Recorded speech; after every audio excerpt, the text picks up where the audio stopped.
Right. Good evening, everyone, and welcome to CyberShield 4.0. I'm absolutely thrilled to see such an incredible turnout of cybersecurity enthusiasts, IT professionals, and students all gathered here today. Your presence here demonstrates your commitment to strengthening our digital defenses and building a more secure cyber landscape. For those joining us for the first time, let me tell you what CyberShield is all about. CyberShield isn't just another tech conference, it's a movement. It's our collective effort to build awareness, share knowledge, and create a robust cybersecurity community right here in Sri Lanka. In today's interconnected world, where cyber threats evolve at a lightning speed, we can't afford to be passive observers.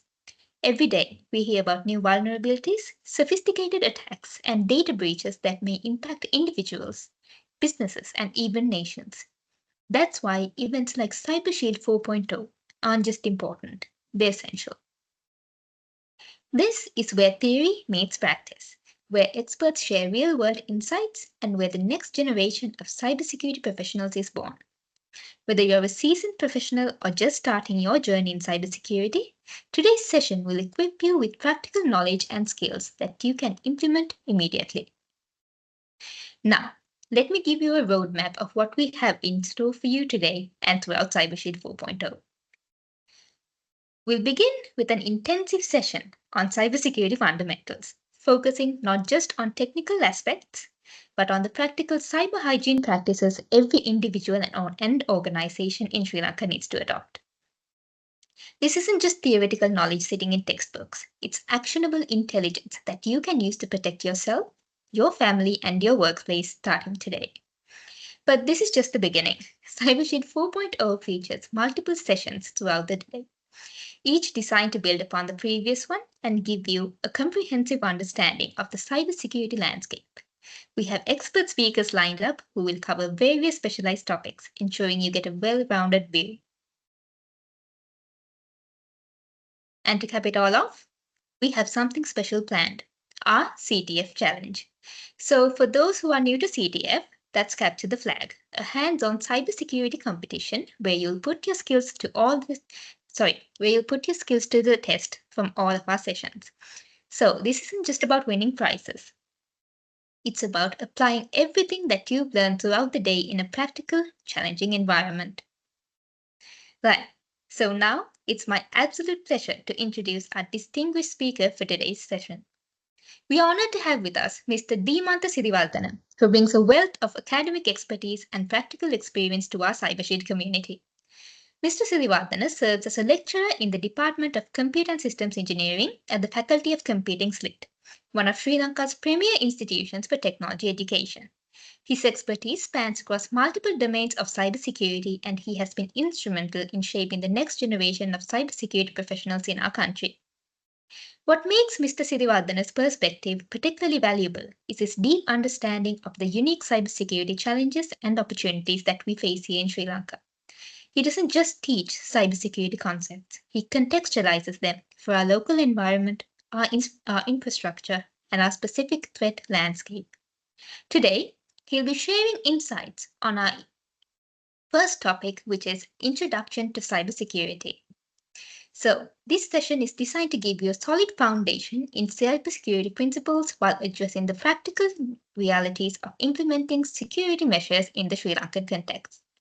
You learn about threat vectors that are particularly relevant to our region, best practices for personal and organizational security, and how to build a security-first mindset that will serve you throughout your career.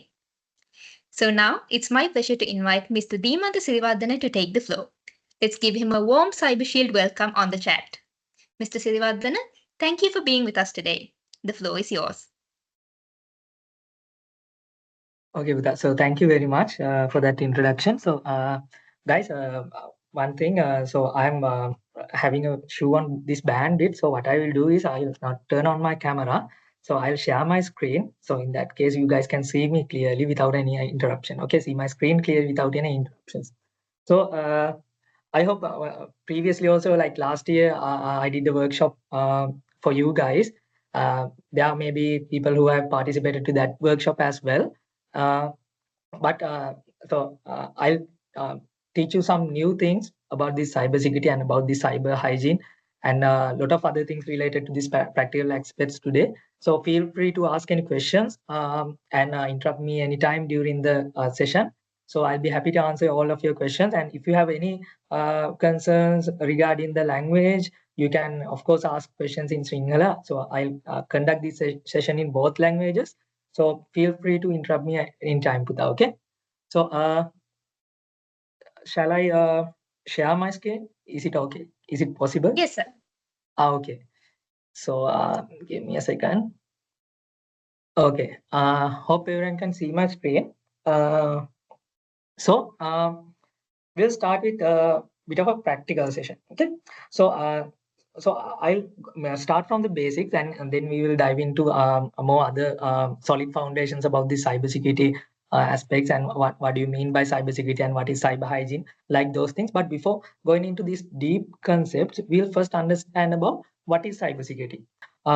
So in general terms, what we mean by cybersecurity is protecting the data that we have, or protecting the information that we have in our hand. So in here, uh, there's a small definition. You don't need to remember this definition. So I just made a few slides for this session. So you don't need to follow these slides. Just get the general idea what I'm saying. Okay. So in here, it says, in general, the protection effort to an automated information system in order to attain the applicable objectives of preserving the integrity, availability, and confidentiality.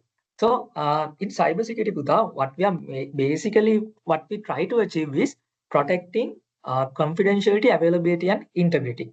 Okay, those are the three factors that we are going to achieve in cybersecurity. So in any cybersecurity career, in any cybersecurity application, the main or the basic thing that we are trying to achieve is confidentiality, integrity, and availability. So we call these three fundamental principles in cybersecurity as the CIA triad.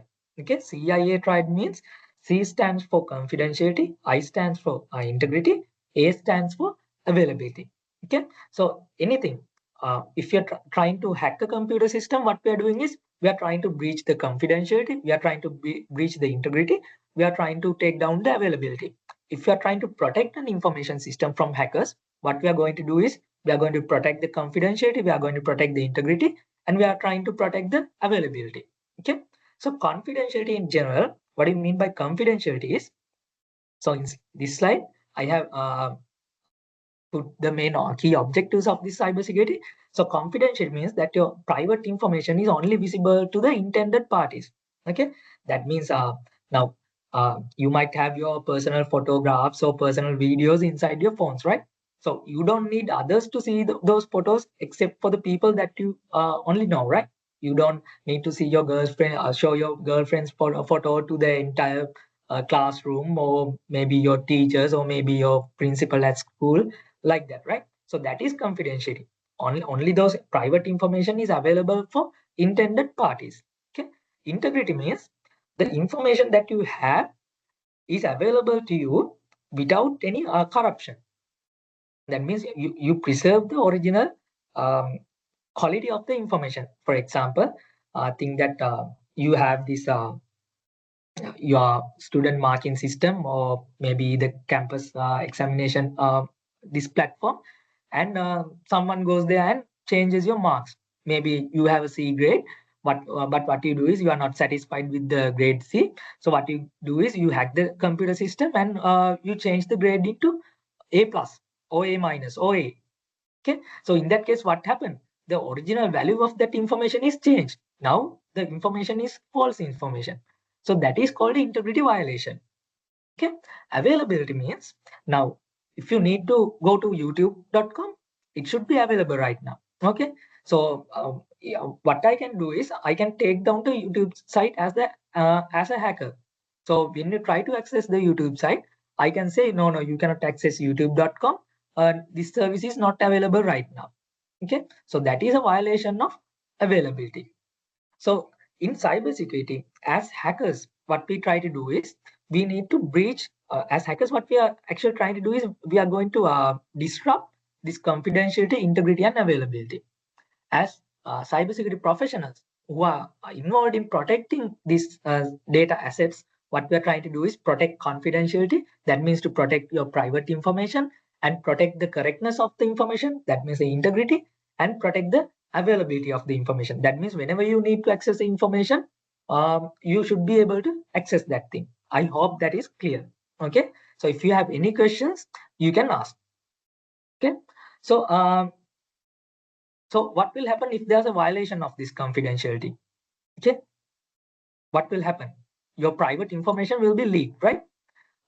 So shall I share a website for you guys? Okay. So what I will do is I'll show it in my screen. Okay. So you guys can go to Google. Okay. And can type where is it? I have already opened that for you guys. This one in the Google. Go to Google. Okay, google.com. Type have I been pawned? Okay, type like this, and you have this. You have to click on this first search result. Okay, have I been pawned? This one. Okay, then you will go to a site like this. Okay, so in this case, you can identify whether your data is leaked or not, whether your email address is leaked or not. Okay, so that is a violation of confidentiality. I told you what always as hackers, what we are trying to do is violate these three terms: confidentiality, integrity, and availability. So this is an example of violation of confidentiality. So what you can do is you can go ahead and type your email address here. Okay, if your email account is hacked, or if your email password or any other data related to this your email is leaked into the internet, then it will show where this information is leaked. Okay, so shall we try this one? I'm going to type my email. Okay, my email is deemanthanayamajid1@gmail.com. Okay, you can type your email address, either the personal one or your school or university email address, and click on check. Okay, you can see I have leaked my email address around 13 times. Okay, so what about you guys? Have you tried?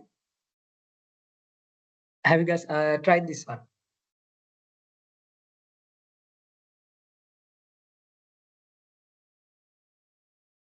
I'll give you time. You can try.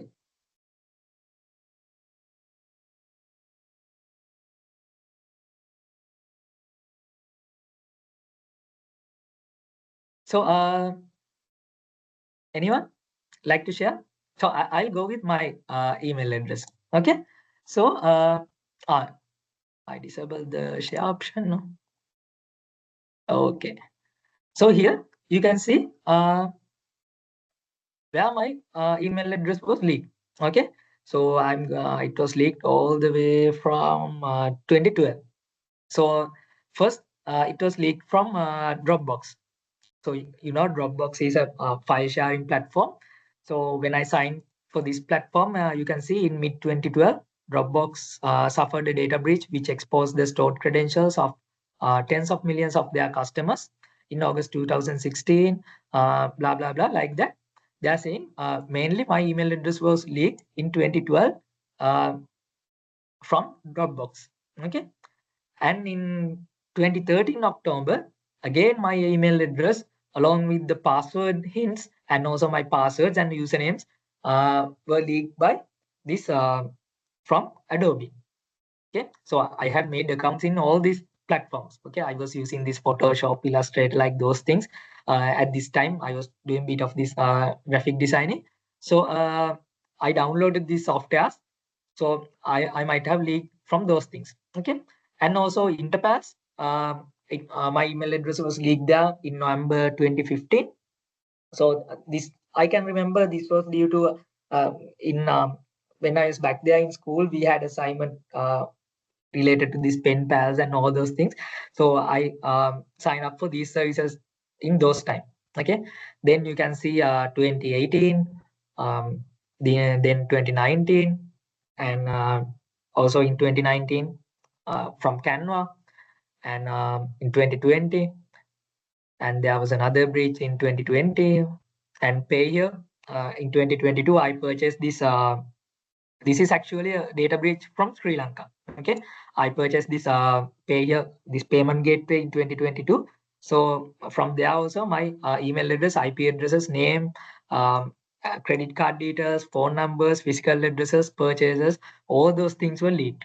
Okay, and you can see it keeps going on, and the latest thing was from 2025 February. Okay, so you can see, even though I'm doing cybersecurity, my email is also leaked from 13 data breaches. Okay, so so this brings to a point, and whether we are really secure in this cyberspace. Okay, so me being a cybersecurity professional, I'm doing lectures at SLIIT about cybersecurity, and I'm teaching my students about this cybersecurity. But my email address is also leaked, right? So this can happen to anyone. The only thing is, if such thing happens, have we been prepared for these things? Okay. Now, any you can give my email address to anyone, or my login credentials, you can find it anyway. But whether you have made necessary steps to protect yourself from such attacks. Okay, so one we will be discussing those things in the latter part of this workshop, how to protect from these things. But for now, it's better you keep an idea on where your data got leaked. Okay, so I'll show in the latter part, I'll show you how to do these attacks and all those things. For now, just have an idea where your data have been leaked. Okay, so I'll skip these things. So in cybersecurity, we have like two types of attacks. Mainly, we can categorize cyber attacks into two types. One is called active attacks, and the other one is passive attacks. Okay, active attacks means, first I'll give you the theoretical knowledge, then we'll go for practicals. Okay, active attacks means like we are actively altering some files, or we are deleting the files once we get inside a computer system. The attacker deletes file, or attacker adds something new to the system, like those things. We are actively doing something inside the computer. Okay, passive attack means we are not doing anything, um, like like before, like active attacks. We are not altering, or we are not creating new resources inside the operating system. What we are doing is we are just listening. Okay, or we are just browsing through the operating system. For example, think that you are taking a call to your girlfriend. Okay, you are sharing photos with your girlfriend. So as a passive attacker, what I'm doing is I'm intercept your communication line. You might have heard something like this phone tapping and other things, right? So what I'm doing is I'm just tapping your phone line. In general terms, I'm just tapping your phone line.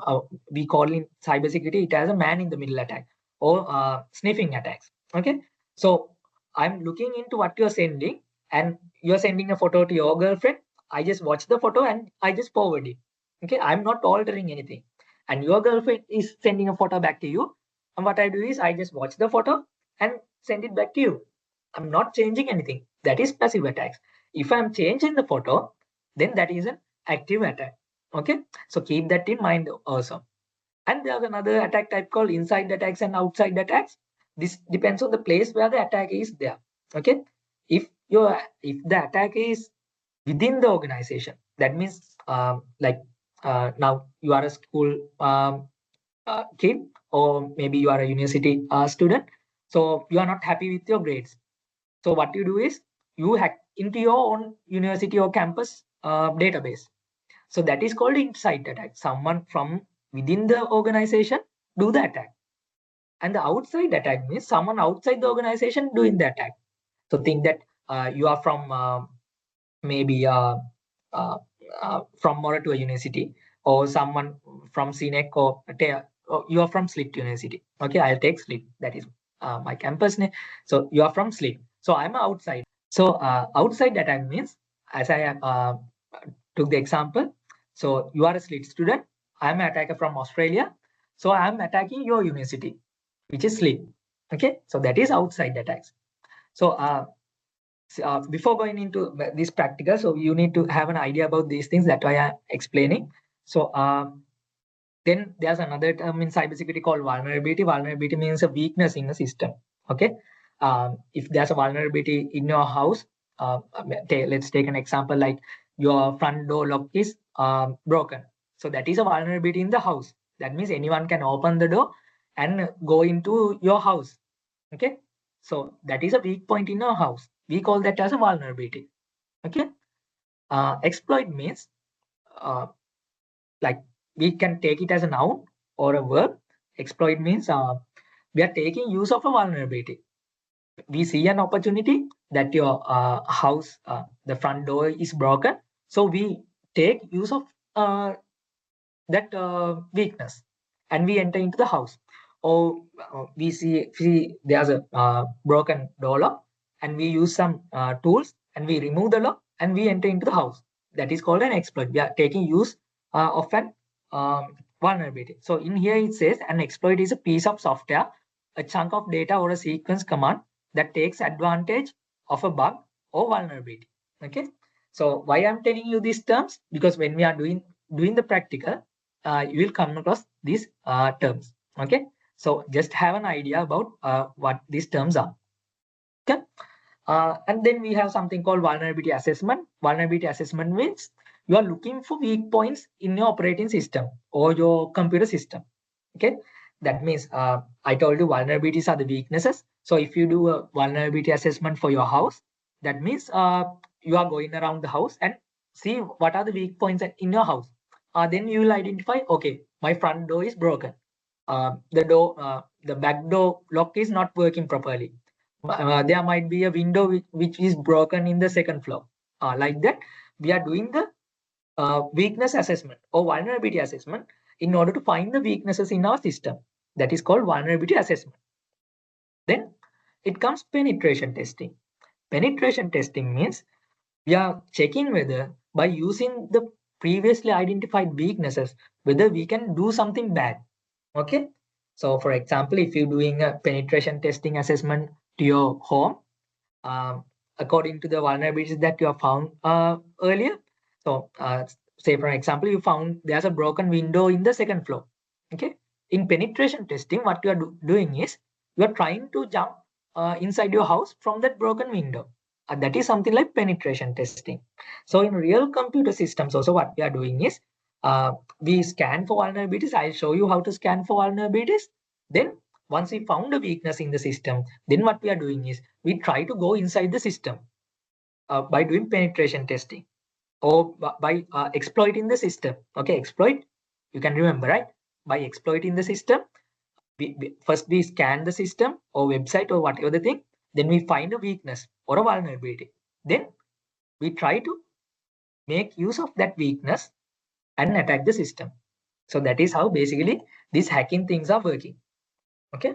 I hope you got a clear idea about these basic terms.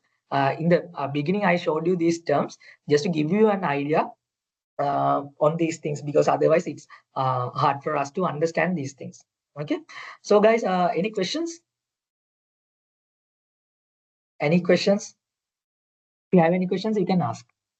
Okay. So since I explained you about this vulnerability assessment, this penetration testing, all those things, we'll go for a little demonstration. Okay. Mm, let's see.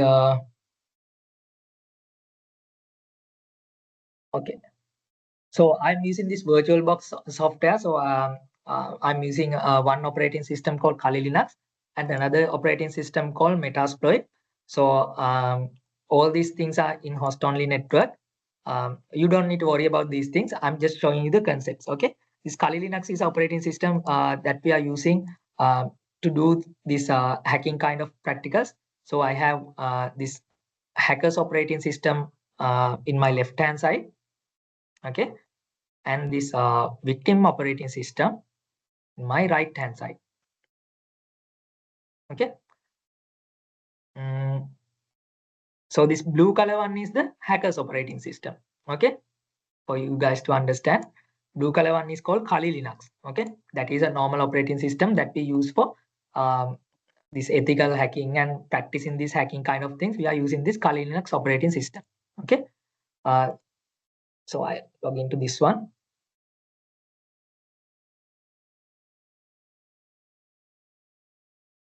Since I'm running some processes, it's very slow.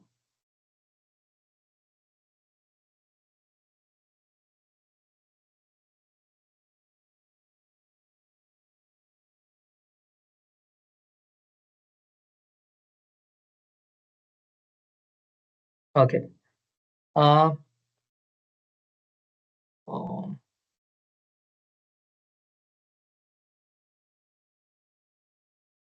okay. You guys can see my screen, right? Yes. Yes, sir. Okay. Thanks. So here, so now this is the attacker's operating system or the hacker's operating system, whatever the thing you call, and this is the victim machine. Okay. Uh, think like this one as a server. Okay. So we are only running this. We have the CLI interface. You don't have a graphical icons or anything like this. This is a CLI interface I'm using. Okay. So first of all, we need to know the IP address of this machine that we are going to attack. Okay. I'll minimize these controls.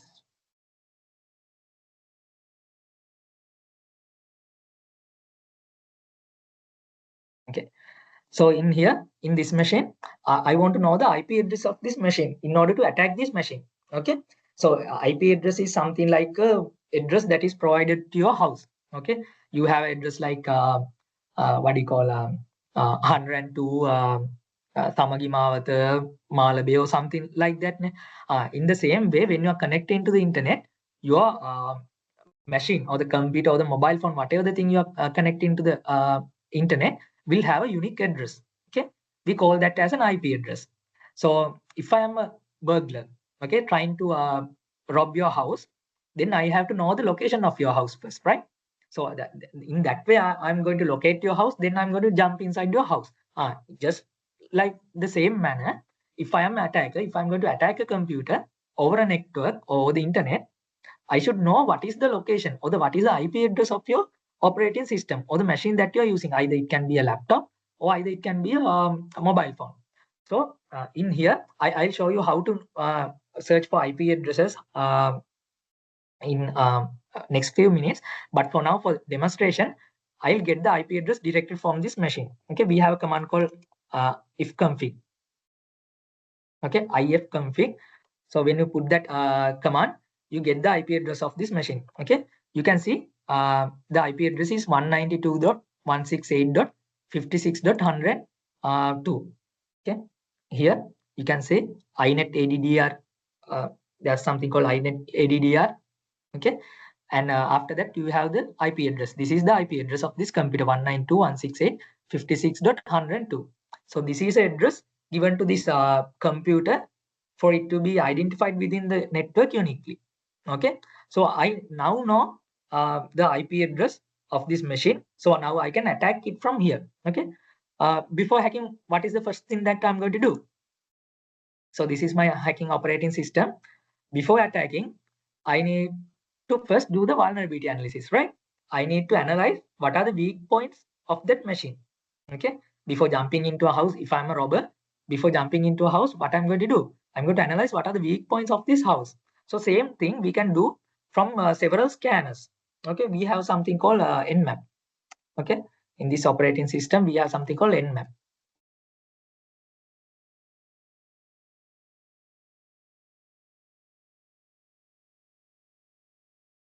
Okay.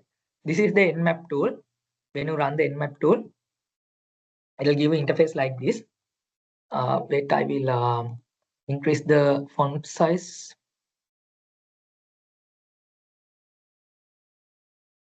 Oh, that's this font size.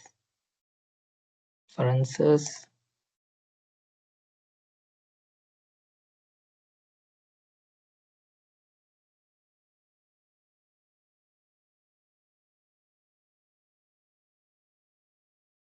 That's this font size. Oh, here. Size I'll change for around 60. Oh, 60 is too much, right? 50,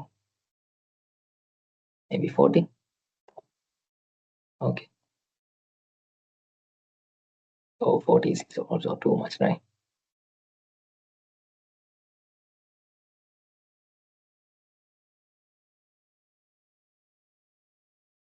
We'll go with 20.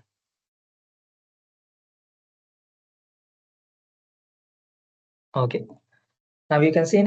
So here, now I know the IP address of this computer. The machine I'm going to attack, what is it?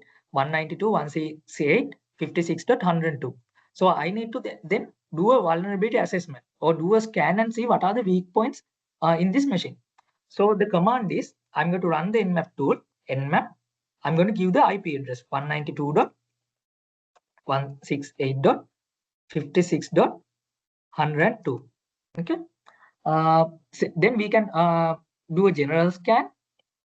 Okay, or we can do a full scan. Okay, for now we'll do a general scan. Okay, when you press enter, it will start scanning the computer that we are going to attack. This one. Okay,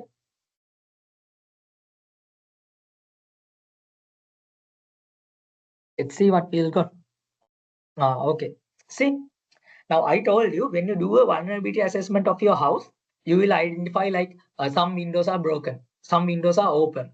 Okay, some doors are broken and some doors are open. Like that, when we do a scan and do a vulnerability assessment for the computer that we are going to attack, that means the computer in this address, we also find something like that. Okay, here you can see what these are the weaknesses in this operating system that we are going to attack. You can see a lot of ports are open in here. You can see port 21 TCP port is open, service running is FTP. We have port 22 open, service running SSH, and we have the telnet service open. It's like the doors of your house. Okay, these are the doors to the computer that we are going to access. Okay, that the thing that this is a real computer.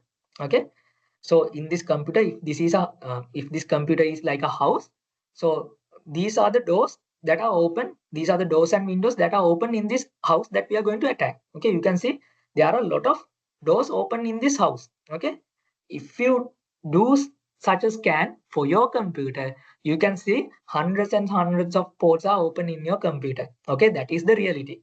Okay, if you do a such scan to your computer, you can definitely see most of these ports are open. Okay, for example, you can see port 80 running your web services. HTTP port is also open in here. And apart from these things, you have the FTP, SSH, Telnet, SMTP services. Those things open in this computer. Okay, did you see? Those are the that is how we do the vulnerability assessment. Okay, you can remember the term, right? Vulnerability here. Vulnerability means the weaknesses in the system. Okay, now we found the weaknesses in this system. Okay, we found the weaknesses in this system. Then what we going to do? We need to exploit the system, right? After finding the vulnerability, we are going to exploit the system. What is exploiting the system? Exploit is a piece of software, a chunk of data, or a sequence of commands that takes advantage of a bug or vulnerability. Okay, we are going to take the advantage of these open ports. We are going to take advantage of this open doors, and we are going to jump inside the house. Okay, let's see how we can do. Okay, um, now here you can see this FTP door is open. Okay, SSH door is open, telnet door is open. So before jumping into the house from these open doors, we need to exactly know what type of service this door is running. Okay, for example, what type of lock this door has. In case we got locked in like cases, we need to exactly know what is the service version running in this door. Okay, now you can see in this open port TCP, it is open. FTP service running is FTP, but still we don't know what is the exact service version running in this thing. Okay, so that thing I'm going to again run the command. This time I'm giving the command nmap, the address of the computer that we need to hack, and a command called minus S capital V. So we are going to look for open ports or open doors in this computer. Okay, and exactly what are the service versions running in this open doors. Okay, Let's give an enter and see.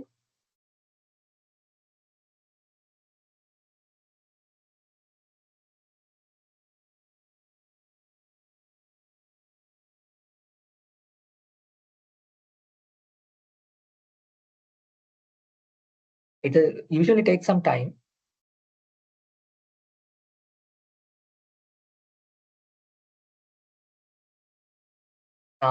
Okay. So can you see now? It gives a more detailed description than the previous one. Earlier you had only these 3 columns, right?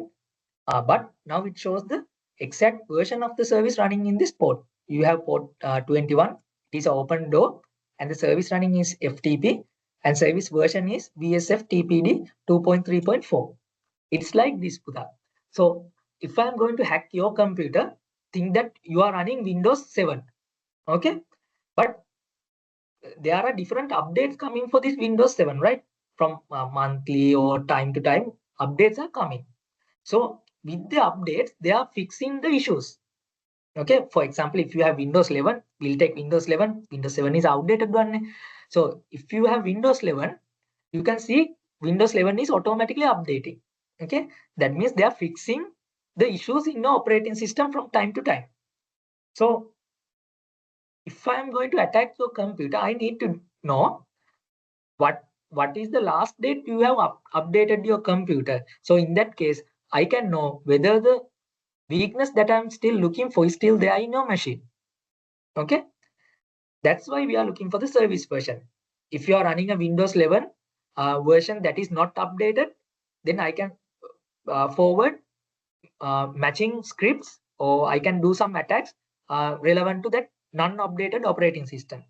If your Windows 11 is a latest updated one, then I have to struggle a little bit to hack your operating system. Okay, that's why in the same manner we are looking for the service version of this service running. Okay, now we know port 21 is open and the service running is FTP and the exact version is 2.3.4. Okay, then we have a tool called what do you call that? MSF console. Okay, I'll take a new tab. We call it MSF. We call this Metasploit framework. Okay, MSF console. You'll press enter. You'll see the tool now.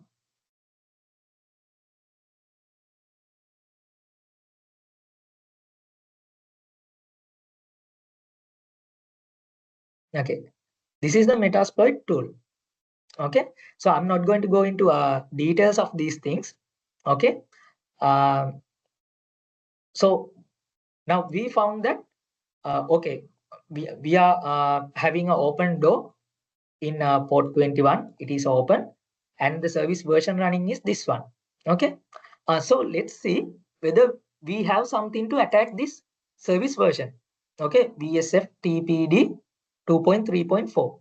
Okay, we'll copy this one and we'll go to this tool and we'll do a search and see whether we have something to attack this service version. Okay, there seems to be something, right? We have exploit or a command execution. This is a backdoor command execution. That means we have a virus. Simply take like that. We have a malicious script or we have a script to gain backdoor access to this computer. That means we can secretly go inside this computer and execute our commands using this kind of script. Okay, so we are going to use this script. So what here, this is the script number. So don't think about these things. I'm just showing you the possibilities of this thing. Okay, I'm telling use 0. Okay, 0 is the number of this exploit. Okay, now I am inside this exploit. I'm going to view show options. So these are the options that I have. Okay, rhost means remote host. That means I have to give the IP address of the computer that I'm going to attack. Okay, so I'm going to set the IP address to r host What is the IP address of the machine that we are going to attack? This one, 192.168.56.102. 168.56.102. Okay, then command is simple. How do we say we need to attack? Exploit, right? Here, exploit means an exploit is a piece of software, a chunk of data. So in here, what we are using is exploit, and we are going to exploit the vulnerability that we have found earlier. So we are going to exploit. Press enter. Now you can see my attack is going on. Okay, it has found the shell. Okay, let's see. Command shell session 1 open. Okay, that means my attack is successful. Okay, how do you know my attack is successful? Let's go here. Okay, that's this machine. Okay, this machine. Okay, so you can see these are the folders inside this machine. Okay, if you can see, I have a file called dog, then donkey.txt, then vulnerable. You can see the donkey.txt file in the middle, right? There's a text file inside this operating system. If we are inside this operating system, if the attacker is inside this operating system, I should be able to find this file donkey.txt. Okay, let's see. We can find this file. Okay, I'm going to give the ls command. Okay, let's go to home.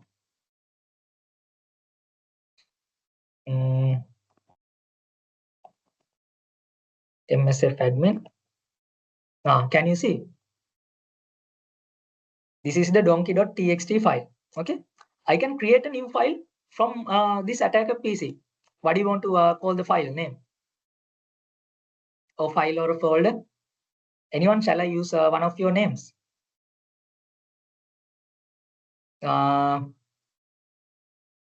Anyone? You can raise your hand. I'll use your name as the file name. Okay, we have okay. Okay, everyone is raising hand.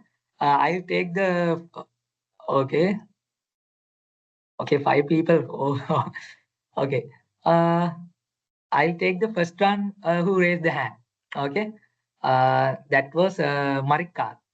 Okay. Marikal, Suvani, Valave, Guruge. Okay. Those are the hands I can see. So I'll create files from your name. Okay. So let's see. Uh,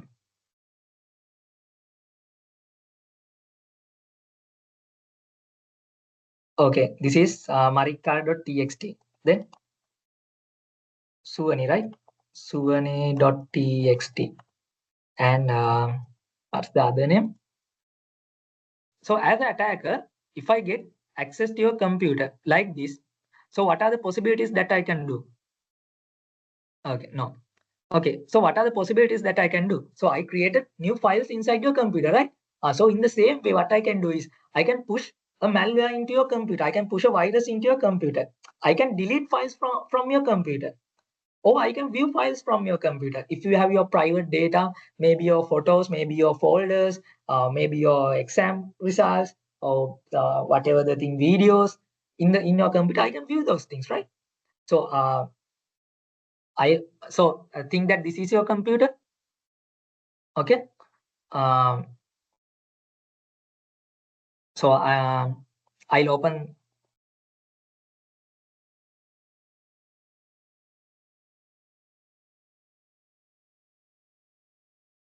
Okay. This is the donkey.txt file. Okay. I'm typing something like this is private information. Okay, then I am saving the file.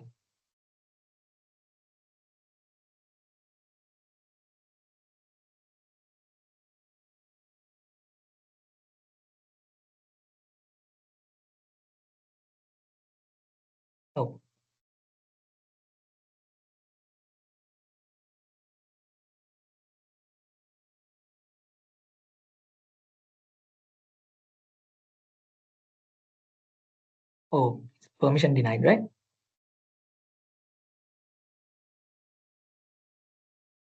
Okay. Anyway, we'll exit for now.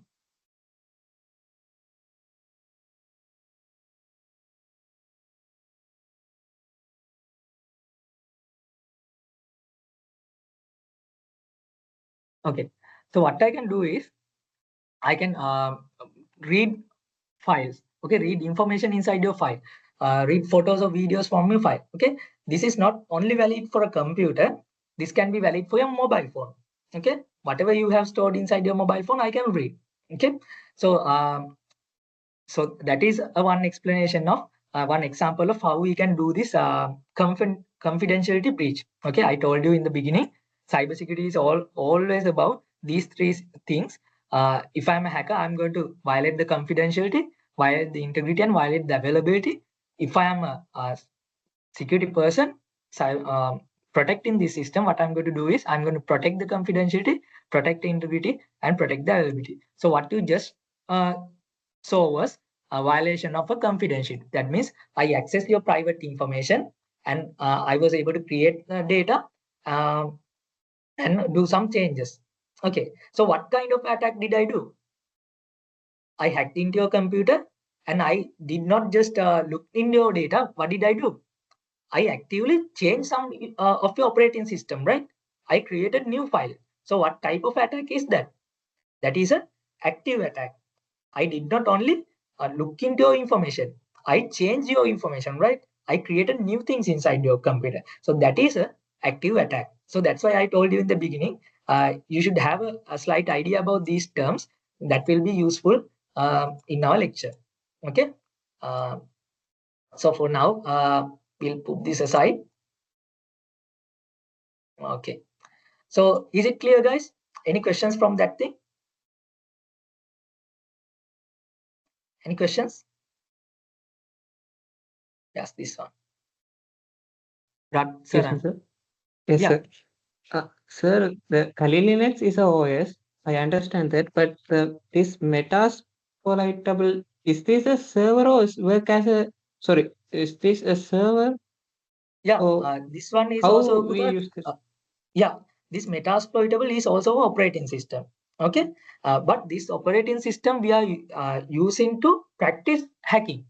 Okay, this Metasploitable, this operating system, this is also operating system like Windows operating system. It is like a Windows 7, maybe Linux, Ubuntu, like normal operating system. This one, but we are using this operating system to practice. Okay, now when you are practicing boxing or when you are practicing karate or something, what do? You hit into a dummy, right? You are hitting to a punching bag. You are not going to hit a real man, right? Because that will hurt Yes. the man. Okay, that will destroy, maybe break 2 or 3 bones of the real man. Okay, so what you do is you punch into a dummy or you punch into a punching bag. Just like that, when we are hacking, if we hack into real computers, what will happen? Yeah, that is a bad thing, right? Hacking into real computers, that is a very bad thing. And sometimes when we hack into these computers, when virus infecting into your computer, that will lose all your data, right? That will break down the computer. So if we hack into real computers, that will disrupt the services of that computer, or that will destroy the computer. So in the same manner, if we need to practice hacking, we have sort of a dummy operating system that is called this Metasploitable operating system. This is like a punching bag. Okay, so whenever we need to practice hacking, we are attacking on this dummy operating system. This is operating system. Okay, it has this command line, so it has this network connectivity. You can run any Linux command in this operating system. Everything is there. Only thing is you can only type commands and do work. It is a command line operating system. Now there are two types of operating system, like GUI based and CLI operating system. Now this operating system does not have the start icons, folders, and menus. Everything you have to do from command line. This is a like a punching bag. Okay, is it clear? Okay. Yes, sir. Thank you. Okay. Um, Someone else also had a question.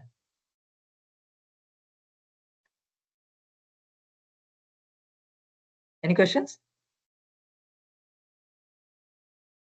Okay. So I'll quickly go with the slide. So if you have any questions, feel free to interrupt. And of course, you can ask from any language, okay? Sinhala or English, anything would be fine, okay? And at the same time, if you don't understand what I'm telling, or if I'm going too fast, let me know, okay? And so these are some cybersecurity misconceptions, okay? Uh, like I have taken mostly uh, believe things like misconceptions in cybersecurity domain. So some people think cybersecurity is only an IT issue, okay? That is only infecting to computers and all those things, but it is not, okay? So if a bank get hacked, then what will happen? Not only IT part, your money is gone, okay? So cybersecurity is not an only IT issue, that is everything in today's world, okay? And also another misconception is the strong passwords are enough to keep you safe, okay? That is also a misconception, okay?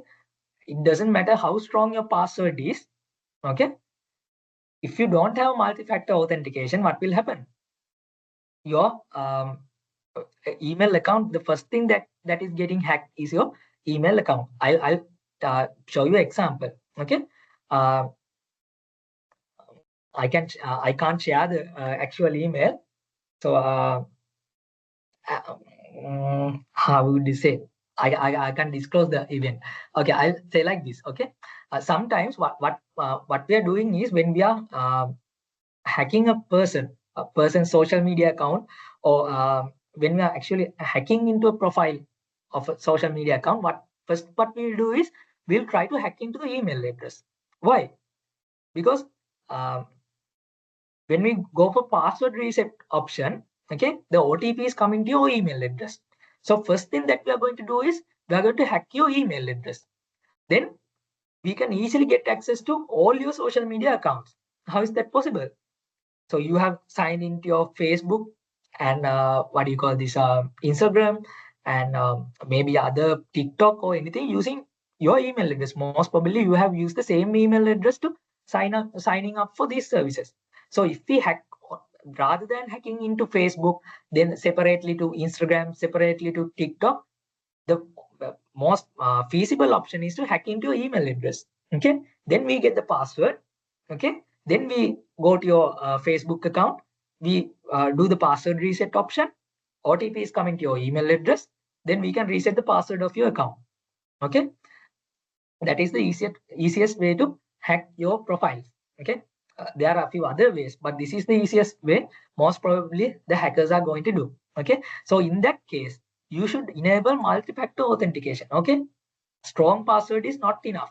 I'll show you another example, so then you'll understand this more clearly. Okay, okay. um Sir, excuse me. yes. So we have a question from one of the participants. Okay. They want to ask you about how they can set up Metasploit to Oracle VirtualBox. Okay. So it's like this, Buddha. So you have the Oracle VirtualBox. Okay, your I show you. Okay, in here, go to Google. Okay, go to Google and type Metasploitable download. Okay, then you have two links. Metasploitable is originally developed by a company called Rapid7. Okay, this is the company that developed Metasploitable, this machine.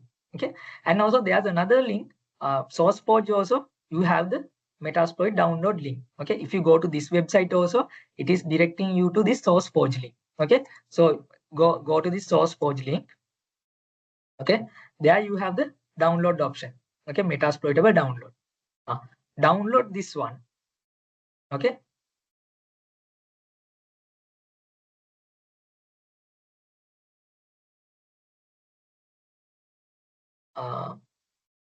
let's see whether it's downloaded.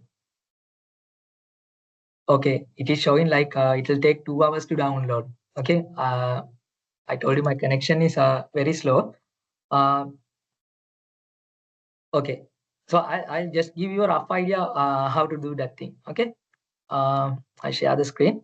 So once you download, okay, it's a compressed file. So once you download it, go to VirtualBox. Okay, I told you it's a compressed file. Okay, when you uncompress it, you will have something called metasploitable.vmdk or something. Okay, so what you have to do is go to this VirtualBox, go to new. Okay, and type any name for your computer. Maybe what do you call my machine or something. Okay, then click on next. Okay, for this metasploitable machine, only 512 MB RAM is enough. I told you it is a command line interface, so 512 MB RAM is enough, and only one CPU core is enough. Okay, then click on next. Okay, and in here you have to choose the option use an existing virtual hard disk file. Okay, use an existing virtual hard disk file and go to the location where you have uncompressed this one. Okay, I'll just quickly see whether this one is available.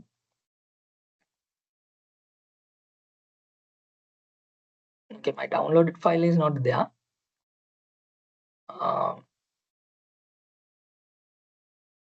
Okay, so in here use an existing virtual hard disk file, then click on this one, and here from the click on this add option and go to the location where you have downloaded and extracted this metasploitable file, and select metasploitable.vmdk file from that location.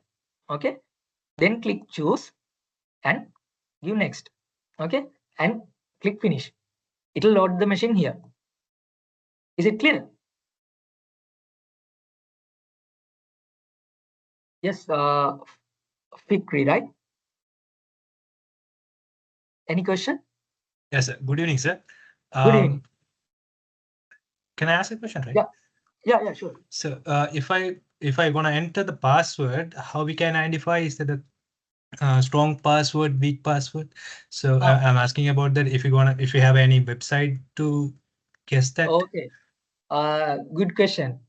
So here there's a website called you can simply go to Google and type password monster. Okay, and here you have this website. Okay, so don't type your password in here. Okay, so when you go to this password monster, and if you type a password, it will show how much time it will take to crack this password. Okay, I'll show you since you asked this question, I'll show you how to crack a password also. Okay, so if you type a password like ABC, you can see it will take only 0 seconds to crack the password. Okay, I'll enable show password option, or ABC123. It will take only 0 seconds to crack the password. Or when you combine lowercase letter, numbers plus an uppercase letter, capital letter, the time will increase, but still it can be cracked within 0.01 seconds. Okay, so what is the rule of thumb or normal rule to set up a password? It should contain lowercase letters, uppercase letters, numbers, and special characters, and it should be like lengthier than 8 characters. Okay, we'll see type a password like that and see. Okay, how do you type? Maybe like this, then some capital letters, then some what do you call numbers, and some special characters. Now you can see it is showing your password is a very strong one, and it shows what is the time to crack this password. It is taking 149 million years to crack this password, and you can see all the requirements for our password is there. You have simple letters, you have capital letters, you have numbers, you have special characters, and the password length is more than 8 characters, right? 1 2 3 4 5 6 7 8 9 10 11 12 13 14 15 16 17. You have 17 characters. So this is a very strong password. So general rule of thumb, you should have simple characters, capital characters, numbers, and special characters, and it should be longer than 8 characters. Is it clear? Yes, sir. Thank you so much, sir. Okay. So since you asked about this password tracking thing, yeah. Yeah. if you're gonna someone find, I mean, if someone access our website or our app or our phone or something, even our social medias, how we can find if someone watching us, if someone hack us? The easiest way to find is you can search the dark web, because I do not recommend that one if you don't have experience on that side. But as soon as the credentials are leaked, now you know this Cargill's Bank. I should not mention those things. So there was a data breach very recently in Sri Lanka. So whenever there's a data breach, what will happen is your passwords and usernames and passwords, credit card details, bank account numbers, everything is there for sale in the dark web. Okay, you can purchase maybe 1,000 credit cards or like those usernames and passwords for like $10, like that price in dark web. Okay, if you know where to look, you can find those things. Or sometimes what you can see is if you usually what we do is as when hackers hack the accounts, we change the password for like enabling like we change the password in order for you to block the login from your side. Okay, then what will happen is if you know that I have access to your account, you will reset the password. So that is the end of my hacking. So as soon as I get access to your account, what I usually do is I change the account password. So in that way you cannot do anything. Okay, so that is the easiest way to know that when you're trying to access the account, your password is not working. Okay, that is the obvious sign that your account is hacked. Okay, or else what you can do is when you go to Google. Okay, so let me show how to do that thing. Okay, here when you go to Google, so this is an account I have set up for doing this penetration testing and what do you call teaching my students. Okay, so when you go to Google and go to this security tab, okay, you can go to you can click on this image on your browser, then go to manage Google account, then go to the security, and you can see the number of sessions that you have logged in. Okay, and also it shows what is the location you are logged in.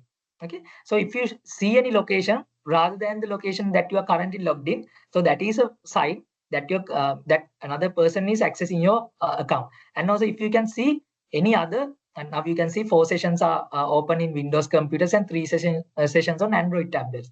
So those are all my sessions from my devices. Okay, if I know if any other session is out of my devices, then that is also a sign of hacking attempt. Okay, so what you can do is you log out all these sessions. Okay, you can click on these things. You can see from where this is my current session, and this is a session from June 22nd, and another session from May 13th. Like that, you can track your device logins, and if you feel suspicious, and there's a location given from Colombo, Sri Lanka, like that. So if you feel suspicious about one of these login attempts, you can like click on this one and you can sign out. Okay, you can get the time where this login was happened, and if you feel suspicious, you can sign out. Is it clear? So Okay. there's also just one small question. Okay. When it comes to exploiting, what would be the best practice for exploitation, using manual methods or using Metasploit? It's very hard to answer that question. Like in Metasploit, if I go back to Metasploit, I'll show you this thing. My screen is not shared, right? Okay.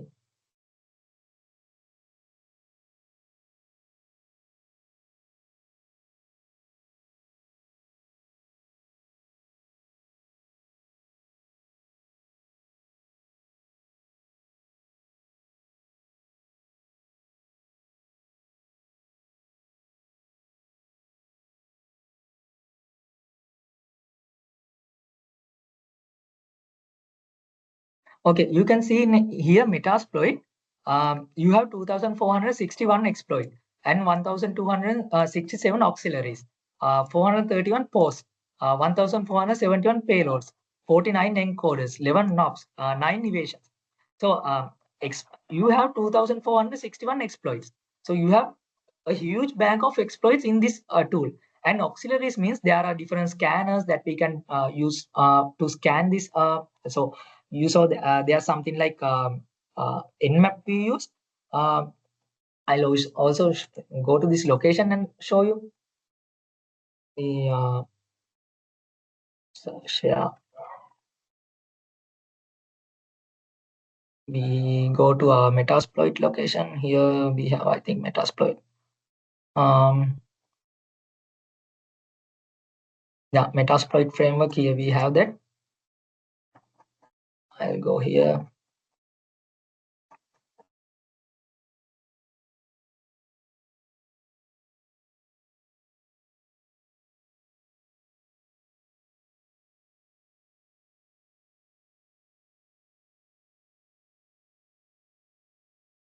Okay, when you go to this Metasploit, you can go inside these modules. Okay.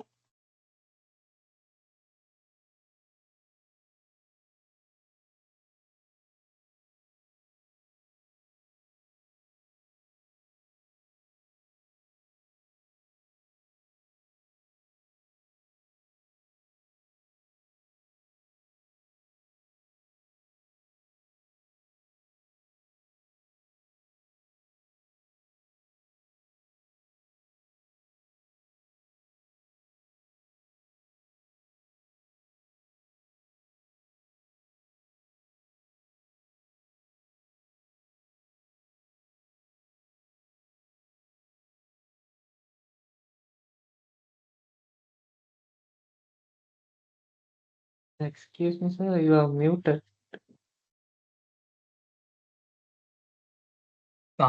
Okay, sorry about that one. So here, when you go inside this Metasploit framework, you can see you have exploits for Android, Apple iOS operating system, okay, and then Firefox, Linux, and Windows like operating system, okay. So when you go inside Windows and give ls command, you can see for antiviruses, backdoors, browsers, emails, firewalls, HTTP services, MySQL, PostgreSQL, everything for telnet services. We have almost like covering all the areas to exploit Motorola, like those things. Okay, so you Metasploit is like a huge library that anyone can use. Okay, already these scripts are there. Okay, manual method. I think you mean by manual method is writing the scripts ourselves. Okay, that is very hard. Okay, if you don't have a knowledge about this shell scripting and all those things, it is very hard to write this scripting. Okay, but in Metasploit also we have the options to write these scripts. When you these are also scripts. Okay, in the backend what we are using is scripts. Okay, what you can do is you can go inside this. For example, if we go to backdoor, I'll show you backdoor, and we give the ls. You can see this energizer duo payload.rb. Okay, I'll show the script of this one. Okay. Okay, this is the script of this exploit. Okay, you can see it is written in Ruby language. Okay, this is a .rb file. So if you have the knowledge to change parameters of this one, you can change the exploit and you can do something better.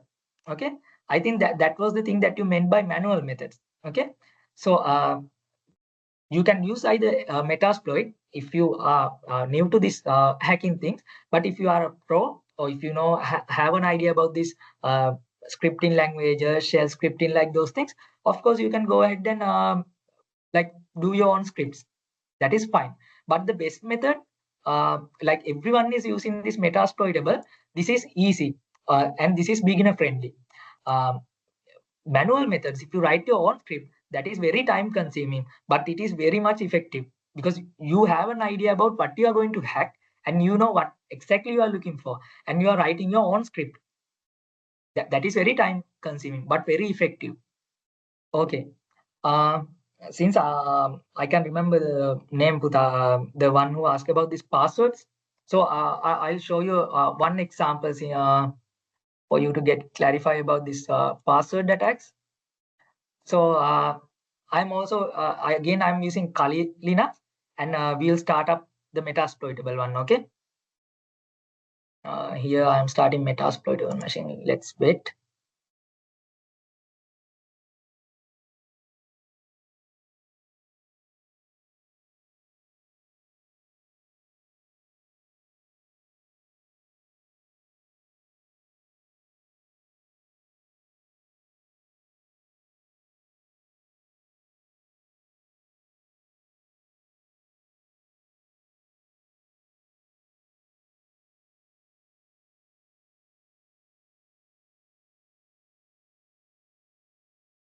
Okay.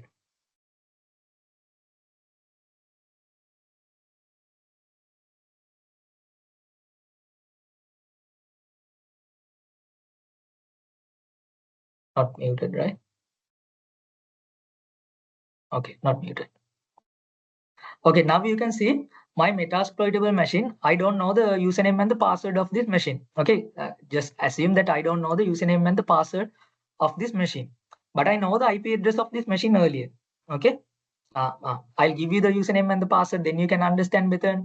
So the username of this Metasploit machine is MSF console. Okay, and the password is also same. Okay, username is MSF console, and the password is also MSF console. Okay, you don't see the password when you type, but it is there. Okay, so password is incorrect. I typed it incorrect. MSF console.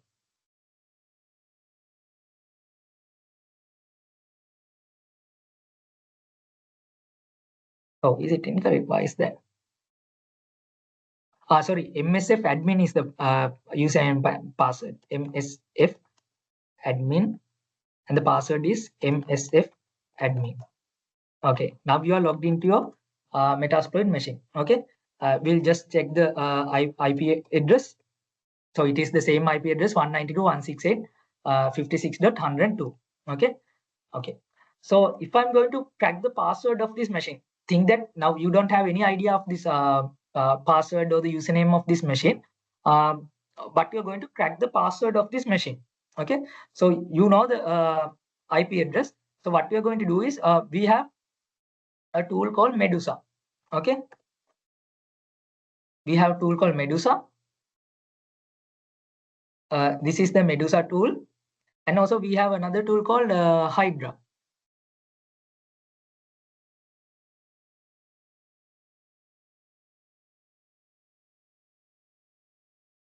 Okay, this is the Hydra tool. Okay, so I'll close these tools for now. So there's this command I have shown earlier to my students. So I let me show you something. So when you go to Google or dark web or anything, you can get these password lists. Okay, you can get in Kaggle, you have rocku.txt password list. Okay, this is there in your Kali Linux operating system. Okay, it has 14 million passwords, which are very commonly used by people. Okay, you can see this 1 2 3 4 5 6 1 2 3 4 5 password. I love you, rocku, ABC 1 2 3, Daniel, baby girl, monkey, Jessica, then QWERTY 1 1 1 1 1 1, like that, Anthony, like that. You have 14 million passwords used by users in this world. Okay, so this is called rocku.txt password list, and this is by default they are in the Kali Linux machine. Okay, so you can download a password file like this. This attack is called brute force attack. Okay, this attack is called brute force attack. In here also, from the GitHub also, you can download these passwords lists are there. So you have a list of 1 million passwords, like those things. And here also 200 most count password. You can download any password file. okay, into your Kali Linux machine. Okay, the way to use this Medusa tool is I'll just explain the command. Okay, now you download any password file from the internet. Okay, so think that you got this password file rockq.txt. It is already there in the Kali Linux operating system. So you got the password file to your desktop. Okay, now here I have a file called usernames.txt and passwords.txt. Okay, I have some sample usernames and passwords. I think around 10 usernames and 10 passwords in here, which I can use. I'll open this and show you. So these are 10 passwords I have used. Okay, John, Alice, Tom, ASD. So in the middle, I have put this NSF admin just to show you how this is done. Okay, this is only 10 passwords just to show you how this tool is doing this password cracking. I have added the real username and the password as well. Okay, just to show you, but this password is there inside that 14 million list. Okay, I'll show you how this real attack is done. Okay, so you type the name of the tool Medusa, then -h. -h means the host that you are going to attack. Okay, the IP address is 192.168.56.102. That is the address of this machine. Okay, minus capital U means you are going to take usernames from a file, right? Like rockq.txt file or usernames.txt file. So in this case, I'm going to take usernames from this usernames.txt file. You can have 10 passwords, you can have 100 usernames, or you can have even entire 14 million usernames or passwords in here. Okay, that is not an issue. Yes, Rifaz, I have a question.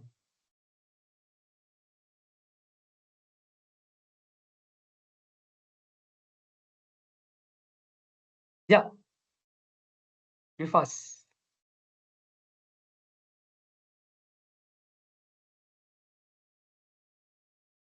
Okay.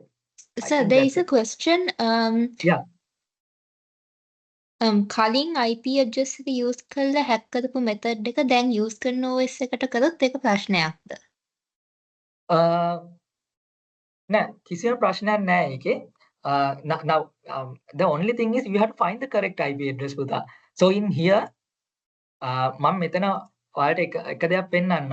In here in this මම මෙතන මොකද්ද network එකේ virtual machine එකේ network එක හදද්දි මම network එක ඇතුලේ තියෙන මේ machine දෙක විතරයි. හරිද? දැන් මම මේ hacking කරන machine එකන්නේ. එතකොට මම මේ machine එක internet එකට connect කරලා නැහැ පුතා. මොකද හිතන්න මම මේ machine එකේ මොකක් හරි මං අතින් දෙයක් වැරදිලා ගියොත් මගේ network එක ඇතුළට ඇවිල්ලා මගේ machine වලට infect වෙන්න පුළුවන්. මම දැන් මේකේ malwares test කරනවා. malwares කියන viruses වගේ ඒවා test කරනවා. ඒතකොට බැරි වෙලාවත් මේක network එකට connect වෙලා තිබ්බොත් එළියට මොකද වෙන්නේ? මගේ අතින් මොකක් හරි virus එකක් release වුණොත් network එකට ඒකට connect වෙලා තියෙන අනිත් ඒවාට infect වෙන්න පුළුවන්. එහෙම නැත්නම් වෙන එකකට මගේ machine එකට attack කරන්න පුළුවන් ඇවිල්ලා. අන්න ඒ වගේ දේවල් වළක්වන්න මම මේක දාලා දෙන්නේ මේ host only adapter කියලා. හරිද? host only adapter කියන්නේ මේ network එක ඇතුලේ ඉන්නේ මායි මෙන්න මේ metasploit machine එකයි විතරයි. Okay, මේ මුළු network එකේම ඉන්නේ මායි metasploit machine එකයි විතරයි. ඒ කියන්නේ දැන් හිතන්න මේ අපි ඉන්න internet එක ඇතුලේ ඉන්නේ මගේ machine එකයි metasploit එකයි විතරයි මුළු internet එකටම තියෙන්නේ. අන්න ඒ වගේ idea එකක් තමයි මෙතන තියෙන්නේ. එතකොට අපේ මේ IP addresses එන්නේ මෙන්න මේ private IP range එකේ 192.168 ඔය range එකේ තමයි එන්නේ. හැබැයි ඔයාලගේ IP එක ඔයාලා check කරොත් හරිද? ඔයාලගේ IP එක check කරොත් ඔයාලට එන්නේ public IP range එකෙන් එන්නේ. ඒ කියන්නේ ඔයාලට එන්නේ ඔයාලගේ internet router එකේ IP address එක. පැහැදිලිද? එතකොට ඔයාලා router එකට ඇවිල්ලා තමයි පස්සේ ඔයාලා හොයාගන්න ඕනේ MAC addresses වලින් හොයාගන්න ඕනේ specific device එක මොකද්ද? ඒ network එකේ තියෙන. දැන් උදාහරණයක් විදිහට ඔයාලගේ ගෙදර Wi-Fi router එකට ඔයාගේ අම්මත් connect කරලා ඉන්නවා, නංගිත් connect කරලා ඉන්නවා, මල්ලිත් connect කරලා ඉන්නවා, ඔයාගේ phone එකත් connect කරලා තියෙනවා, ඔයාගේ lap එකත් connect කරලා තියෙනවා. හැබැයි ඔයා IP address එක බලුවොත් ගොඩක් වෙලාවට පෙන්නන්නේ exit වෙන IP address. ඔයාලගේ router එකේ IP address එක තමයි පෙන්නන්නේ. දැන් ඔයා කොහෙද ඉන්නේ කියලා ඇහුවොත් මේ ඔයාගේ ගෙදර address එක තමයි කවුරු හරි කියන්නේ ඔයා ඉන්න තැන. 120 මොකද්ද New Candy Road මාළඹේ. ඒතකොට ඔයාගේ නංගි කොහෙද ඉන්නේ කියලා ඇහුවොත් එයාගේ address එකත් 120 New Candy Road මාළඹේ. තාත්තා කොහෙද ඉන්නේ කිව්වොත් එයාගේ address එකත් 120 New Candy Road මාළඹේ. ඔයාලා ඉන්න එකම ගෙදර. ඒනට ඔයාලගේ identities වෙනස්. ඒ වගේ ඔයාලගේ router එකට devices ගොඩක් connect වෙලා තියෙනවා. හැබැයි මේ ඔක්කොම internet යන්නේ එකම router එකක් කරා. එතකොට ගොඩක් වෙලාවට ඔයාලට පෙන්වන්නේ ඔයාලගේ router එකේ IP address එක තමයි ඔයාලට පෙන්වන්නේ. පැහැදිලිද? ඔයාලා IP address එක බැලුවොත් මේ public IP එක තමයි පෙන්වන්නේ. router එකට ආවට පස්සේ තමයි ඔයාලගේ ඇත්ත identity එක හොයාගන්නේ. ඔයාලට ලියුම් එද්දි කොහොමද ඔයාලට එන්නේ? හිතන්න දැන් මෙතන දිසානායක 120 නිව් කැන්ඩි රෝඩ් මාළඹේ. එතකොට දිසානායකගේ තාත්තට හරි මල්ලිට හරි එන්නේ සමන් නිව් කැන්ඩි රෝඩ් මාළඹේ. අර New can 120 New Kandy road Malambe කියන එක හැමෝටම පොදුයි. හැබැයි network එක ඇතුළට ආවට පස්සේ අපි හරියටම attack කරන්න ඕන කම්පියුටර් එක වෙනම හොයාගන්න ඕනේ. ඒකට අපිට තියෙනවා MAC address කියලා එකක්. MAC address එක මුළු ලෝකෙම ඔයාගේ device එකට විතරයි තියෙන්නේ. අපි ඉස්සෙල්ලා network එකෙන් ඔයාගේ IP address එක හොයාගන්නවා. ඔයාගේ network එක ඇතුළට ආවට පස්සේ අපිට බලන්න පුළුවන් මොකද්ද exact MAC address එක කියලා. එහෙම අපිට MAC address එක target කරලා attack කරන්න පුළුවන්. නැත්නම් අපි ඇවිල්ලා routing tables එකෙන් බැලුවොත් ඒත් ඔයාලට වෙනම sign වුණ IP address එකක් තියෙනවා private IP එකක්. අපිට ඒක බලලත් attack කරන්න පුළුවන්. මං හිතනවා ඒක පැහැදිලි කියලා. මේ හැබැයි මට within short time I cannot show you everything, but I hope that I have give you a rough idea, so you can search this thing in the internet. ඒක තව explain කරන්න ඕනද පුතා? තේරුණාද කියපු එක? ඔයාලා දැන් ඔයාගේ IP address එක බැලුවොත් ඔයාගේ machine එකේ ඔයාට මට මේ පෙන්නනවා වගේ 192 එහෙම address එකක් නෙමෙයි පෙන්නන්නේ අනිවාර්යෙන්. ඔයාට වෙනස් IP address එකක් පෙන්නන්නේ. සමහර අයගේ මෙහෙම මේ octet 4කින් පෙන්නන්නේ IP address එක. සමහර අයට ඔයාලට IP version 6 address එකක් පෙන්නන්නේ. දිග address එකක් පෙන්නයි ඔයාලට. clear? මම මේ control environment එක තමයි මේක ඔයාලට කරලා පෙන්නන්නේ. Is it clear?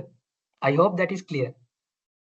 Yes, I think that the person who asked that question finds everything. I think he understood everything. Okay. Okay. So then I will go with this password one, quickly show you. So this is the IP address inside my network. So I told you inside my network, only this attacker's machine and our punching bag. What is that punching bag? This Metasploiter machine is there. So 192.168.56.102 is the IP address of this machine. Minus capital U means I am giving a username from a username file. If you use minus simple u, that means you are giving a direct username. Okay. Minus capital P means I'm going to give a password file. Now this is like this. Okay. I'm telling the computer to use the Medusa tool. Okay. And go to the IP address. What is the IP address? This is the IP address. Then you have to use the usernames. What are the usernames you have to use? Take them from here. Okay. And you have to use the passwords. Where do you get the password? From this file. Okay. And you have to attack to an open window, which is called FTP. FTP, if you can remember, that is one of the doors that we have attacked earlier from the Nmap. That VSFTPD vulnerability, we are going to attack to the same port. Okay. And if you want, you can give -v command. That is the verbose command. That means you are going to see what is happening while doing the attack. Okay. Then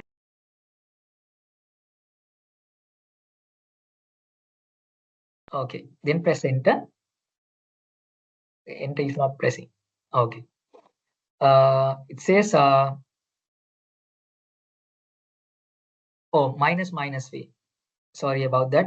My bad. Command is -v. Still not working.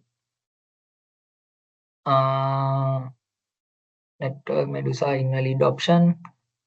Processing minus requires an argument minus. Okay, we'll see what is the verbose command. This is here. It is showing verbose. Okay, we'll go with minus capital V. Okay, we'll not go with the verbose command. Oh, we'll check. If you don't remember the commands, you can use man Medusa. That means manual pages. Okay, this has all the commands. In case if you don't remember the command, you can refer to this one.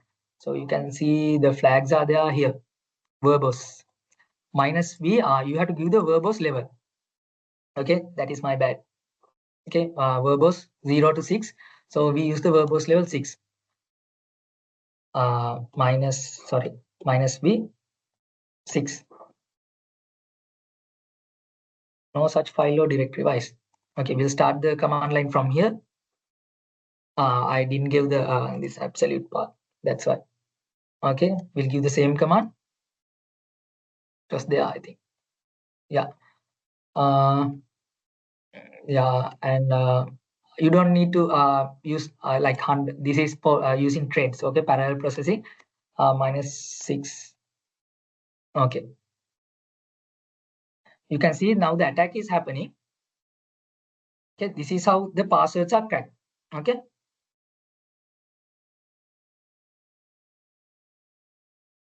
Yeah. Okay. You can see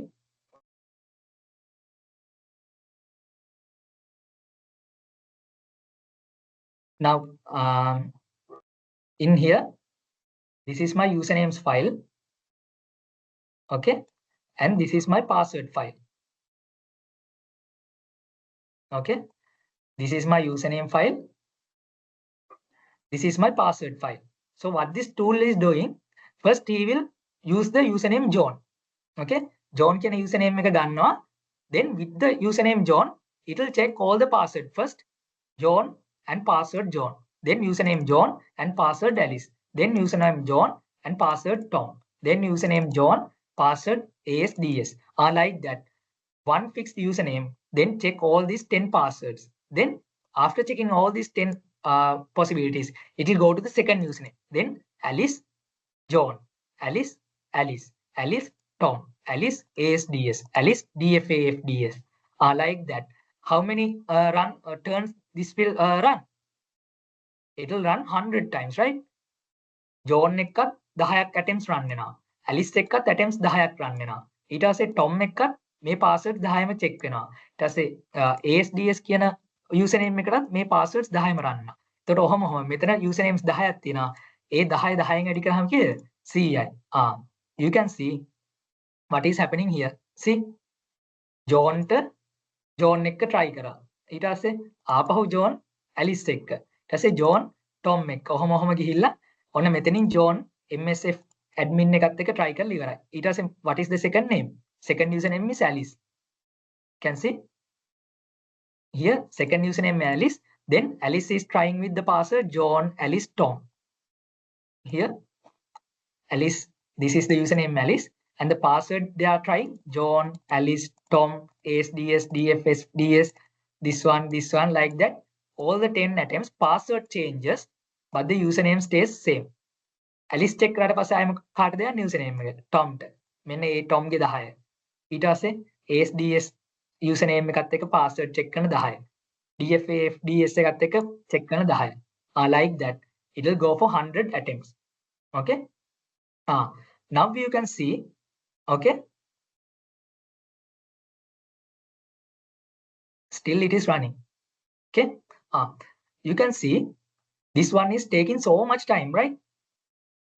That's why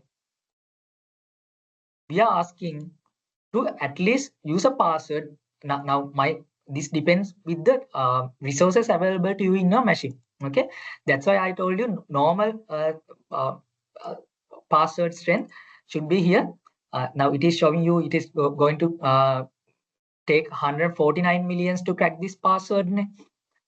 That is depending on the power you have. Okay, if you have a computer like my machine, it will take around 1000 like maybe not 149 million years, maybe 1000 or million times much more longer than to crack this one. Okay, so what we do is, in order to crack this kind of passwords, we use something called FPGAs, field programmable gate arrays. They have high-end machines with a lot of GPUs. The things that we are used for this crypto mining and all those things, we can use these machines. So specifically for these password attacks, we are using something called FPGAs, field programmable gate arrays. So from those things, we can parallelly run these processes. Now here what we are doing, after checking for all the possibilities for John username, I'm then going to try Alice. Okay, then I'm going to try Tom. Then I'm going to try possibilities for ASDS. Like that, I'm checking this sequentially, one after the other. Okay. Then what will happen if we go for a password file like this one, rocky.txt? I told you this file has how many passwords and how many usernames? This has 14 million passwords. Here you can see rocky.txt contain 14 million passwords. Okay. So 14 million times 14 million is how much? That is a huge number. So it will take a very long time if you use this tool to crack the password sequentially.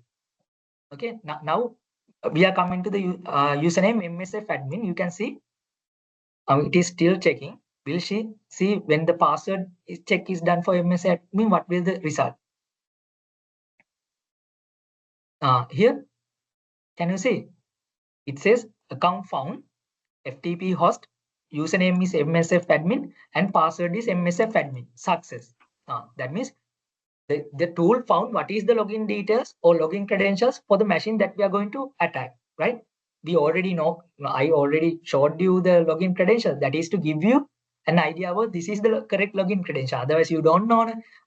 So if you use a file like rocky.txt, you have 14 million combinations, and 14 million into 14 millions, you can check those combinations leisurely. Okay.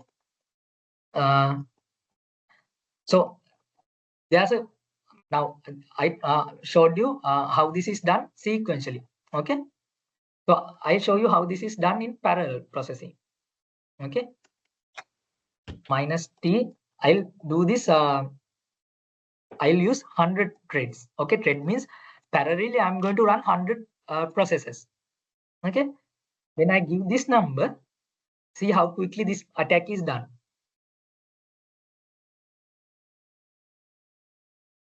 Can you see the like the time took for the attack is very little. Okay. So you can see account check username NFS admin like that one. It is very quickly happening. So that is how we use the parallel processing to do this attack. Okay. I hope that is clear for you as well. So instead of this 10 passwords, that is to give you a demonstration, you can use that 14 million password file. So within that 14 million password, almost every password used by 99% of the users in this world are there. Okay, so you can almost hack maybe above 90% of computers using this rocky.txt file. It is 14 million passwords. Okay, so that is a lot. Okay, so any questions from that thing?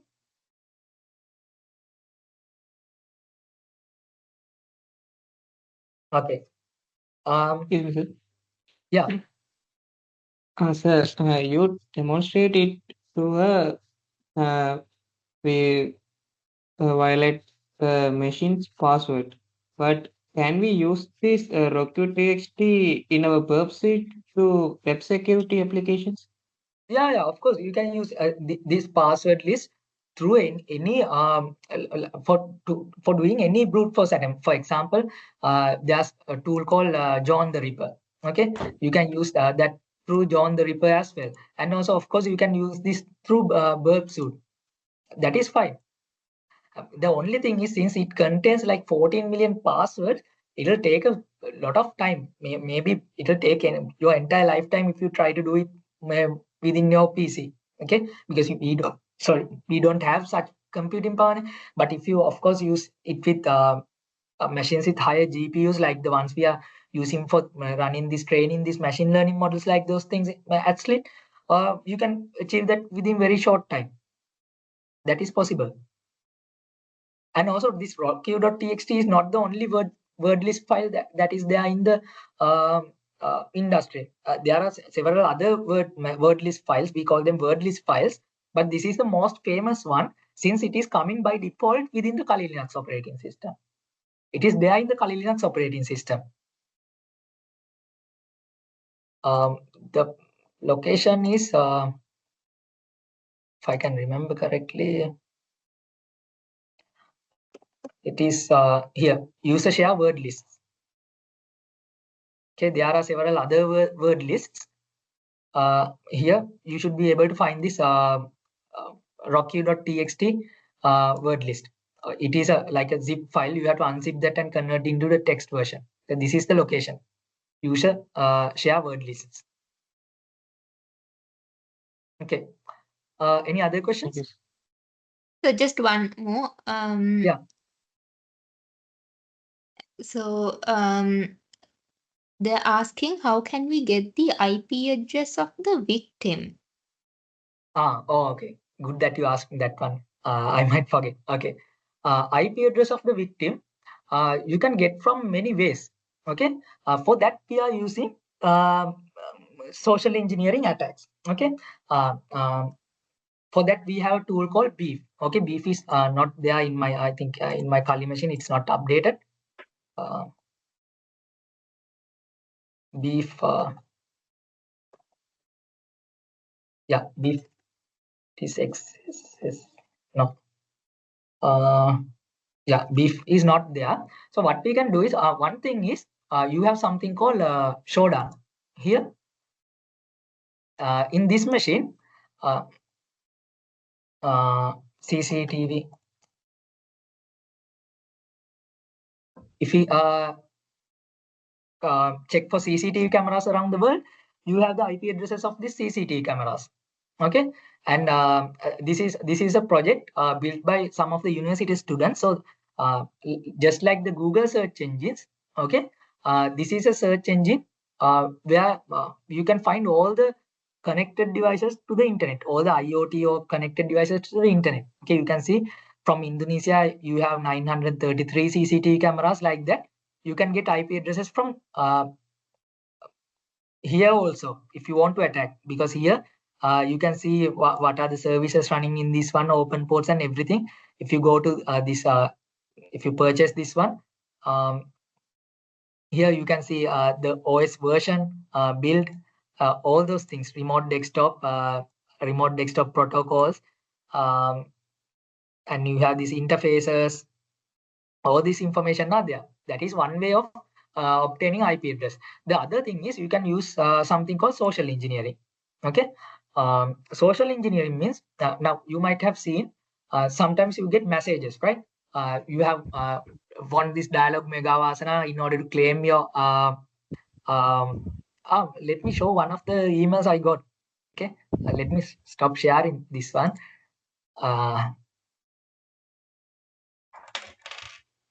Okay, this is we have the screenshot. Okay, this is one of the phishing emails that I got way back around it was around 2012. So I got it from Coca-Cola. Okay, so it says actually I talked with these guys at that time. I was going to school at this time. So when I received this email, I was like thrilled. Okay, they told me I have won this what do you call 500,000 pounds, and it says congratulations our esteemed winner. I am Dr. John Tom and claims director of Coca-Cola promotions, blah blah blah. They send me an email like this. Okay, so what happens is when we click on these emails, and if we click on the links that we are receiving, we can automatically get your IP address. I could have shown that thing if I had this beef framework, but it is not there. So maybe hopefully within another time I'll show you that one. So in that way, by tricking the people into these things, by getting the people to click some links, we can get your location. Okay, that is a very easy thing. And there's another tool in this Kalinia operating system that is called SC toolkit. It is called social engineering toolkit. Okay, I show you that thing as well. So this is the social engineering toolkit.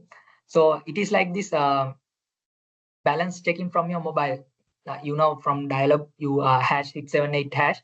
Then you go to menu. If you want to go to settings, you press 1, balance check, press 2, like that. Here they have given the options. If you want to go to any of these options, you can press the relevant number and go. If I want to go to social engineering attacks, you can press 1. Okay, and then you have spear phishing attack vectors, website attack vectors. That means spear phishing means you are targeting a victim and sending a phishing email like the one I showed you, like this one. Okay, and website attack vectors, you can craft a fake website. Infectious media generator, you can generate a virus like that one. Mass mail attack, you can send huge number of mails targeting huge number of population. Then wireless access point attacks, QR codes, PowerShell attacks like this.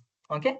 So when you go inside these things, you can create those malicious links, and also from the Metasploitable framework also you can create this malicious link.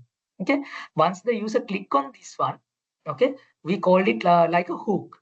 Okay, your browser is hooked into this our machine. So whatever the thing that we need, just like I showed you from that Metasploiter framework, we can control your actually the mobile phone.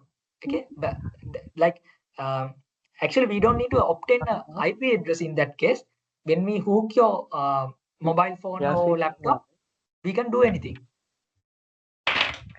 Is it clear? The way to get the IP address is like that, by allowing someone to click the what do you call this link, and we can get the IP address. Or else there are some other ways like getting the geolocations and all those things. Or sometimes we can attack into a company network, and we can get the routing tables of the what do you call the router. Then we can target the attack to that specific computers. For example, think that I attack the exit route of your bank. Then I go and check the routing table. Then I see IP addresses of the internal network. Then I can attack those things. So there are various ways we can do that thing. It depends. I hope I provided the clear answer.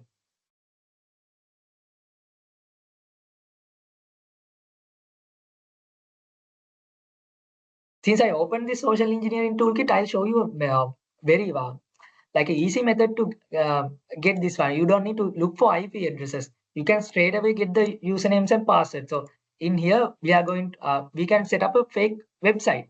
Okay, we can use the option website attack vectors. Okay, it is the second option. Okay, then we can go for credential harvest attack method. Okay, it is option 3. Okay, then we can clone a site. Okay, you can clone a bank website, or you can clone the course web website, or you can clone any website and trick the user into entering their username and password, thinking that this is the original website. Okay, that means you can create a website looking same as the one of your state banks, or the course web, or your school website, like that, or maybe Facebook or Google. I'll show you how to set up a website like Google. Okay, so those templates are already available in here in this tool. Okay, if you go to web templates option 1, so you have to enter the IP address where you should get the username and password. So I'll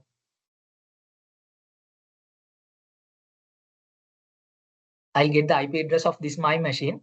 So IP address of this my machine is 192.168.56.103. So that is the place where I need to get the credentials once the user enters his password and username. 192.168. Oh, it's not typing. 192.168.56.103, right? Yeah. Okay. So you have Twitter template and you have a Google template. Okay, I'll use the second option, Google template. Okay. Okay. Now it is cloning the website google.com and information. Okay. Now it has finished cloning. Okay. Since I'm running this in an isolated network. Okay. I'll go for this loopback address.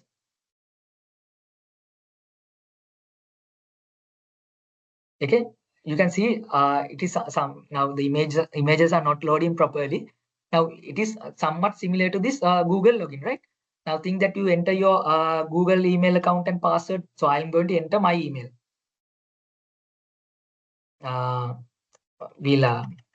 This is the testing machine. I will not enter my email. Like we'll take example, admin@gmail.com. Okay, and my password is admin123. Okay, and in the same way, you are also clicking this fake link and you are signing into this website and click sign in. Okay, and then what will happen? Okay, once you sign in, all your information, I will receive those things. Here in the backend, what happened? Possible username field found, email like what you have typed came to my side, and whatever the password you typed came to my machine. So what you need to only do is like just create this template and just send this link to your friend. Oh, I'm not telling to send this to your friend, but that is usually what is happening. Okay, we create this fake website.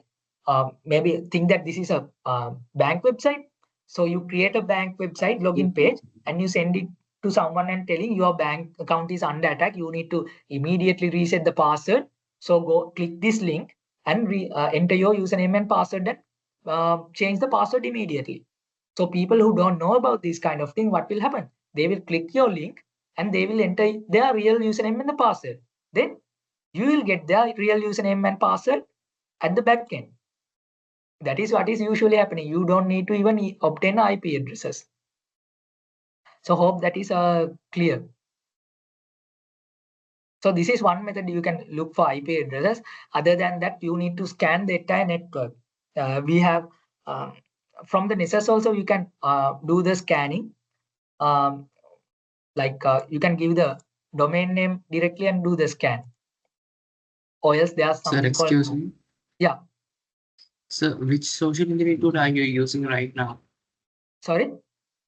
Which social engineering tool are you using right now? The terminal. I'm using this one. It is called Social Engineering Toolkit, SC Toolkit. Just in here, Kali. Here, this one, SC Toolkit. It is there in Kali and also it is there in Parrot operating system.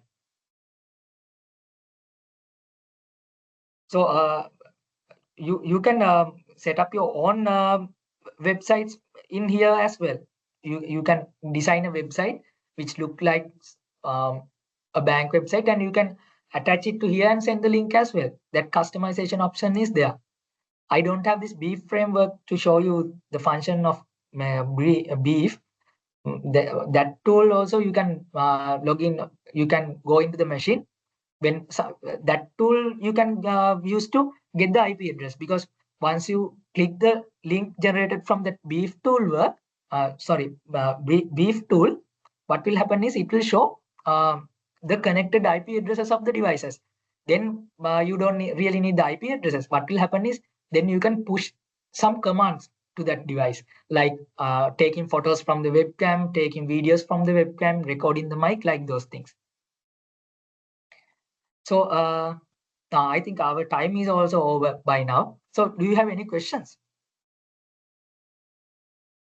Sir, so someone wants to know, as a beginner, from where do they need to start to learn about Kali Linux and other essentials about cybersecurity? Okay, Buddha. So if you are doing cybersecurity, I recommend the most important knowledge that you should have is this Linux. Okay. Now these are not Windows like operating systems. So these are Linux operating systems. So you might have seen I typed some commands like cd, this one, then ls like commands. So those are all Linux commands. So first of all, if you need to learn about this hacking and all those things, I recommend you learning Linux. Okay, Linux operating system and Linux command. Okay. Okay, chat is not there, so if you can take a note, you write down. Okay, you should learn Linux. Okay, Windows, because we are not using Windows for hacking. Okay, we have this dedicated operating system which are Linux based. We have operating system called Kali Linux, and also we have another operating system called Parrot OS. This one.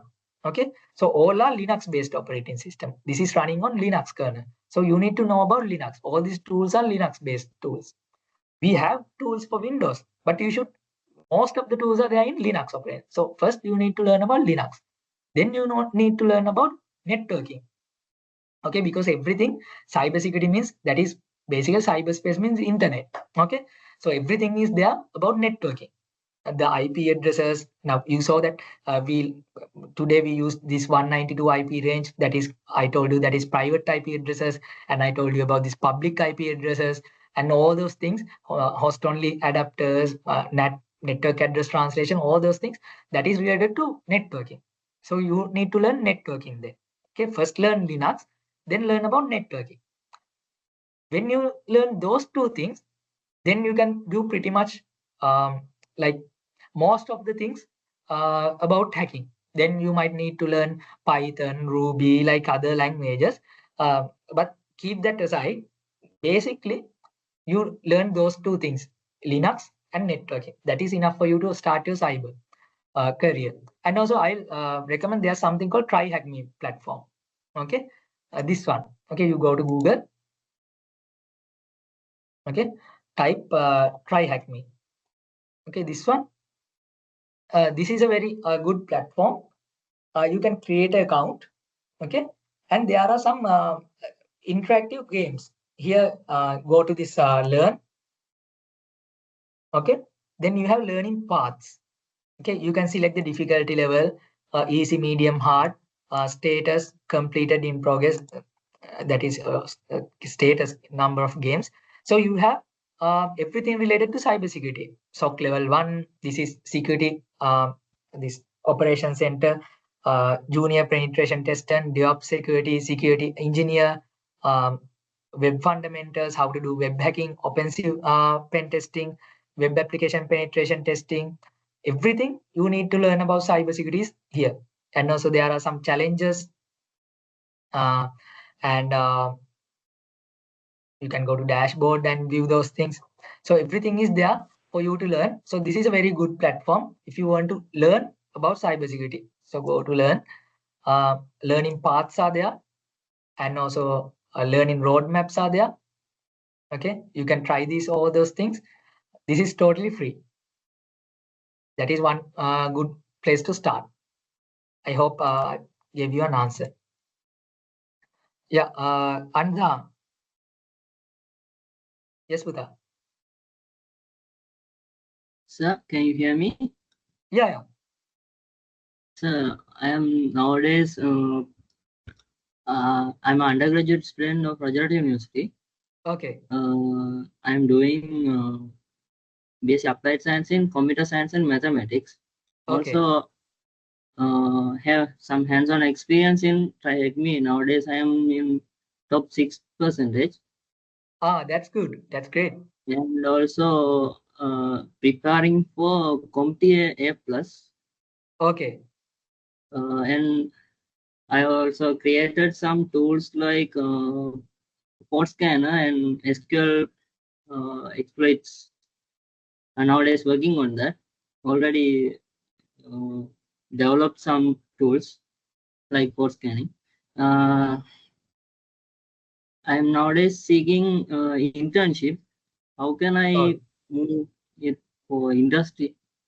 Okay, so it's great to hear that you are into the cybersecurity domain, and like I think you are very experienced in these things. So what I would recommend is do all the certifications in your site. Like you have the certified ethical hacker CEH, like all those things. So I since this what's your name, Buta Anzahan asked about this. Yeah, cybersecurity courses, certifications, and all other things. I'll share. Yeah, yeah. I'll share one of my contacts, so you can contact me in any case you need help.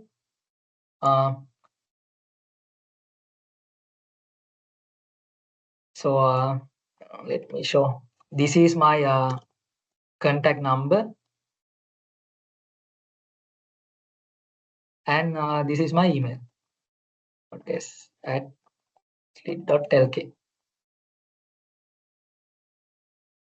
So if you have any resources, if you could share them with us, we'd be happy to share it in the group.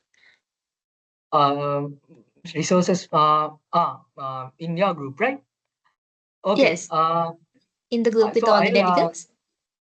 Yeah, certificates. I'll forward the certificate names then to this organizing committee. So they will forward in your group. That is better. So I'll forward all these internship opportunities and other certifications and all those things in there. So you guys can get it from the group. And in case you want to contact me, I have put my mobile number and my SLIIT email address. You can drop me an email. And if you are contacting me through this my phone number, just contact me through WhatsApp and put me a message. So most of the times I'm in lectures, so I might not be able to answer your calls. It's better you can put a WhatsApp message, then I can of course reply. Okay. Okay, sir. So I Thanks. think the time is over. Yeah. Any questions?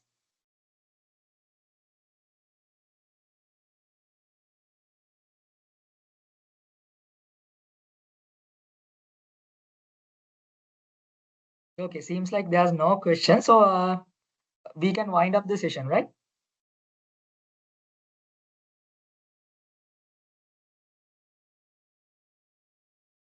So I did not follow this presentation because that is more theoretical. I only followed the most essential parts.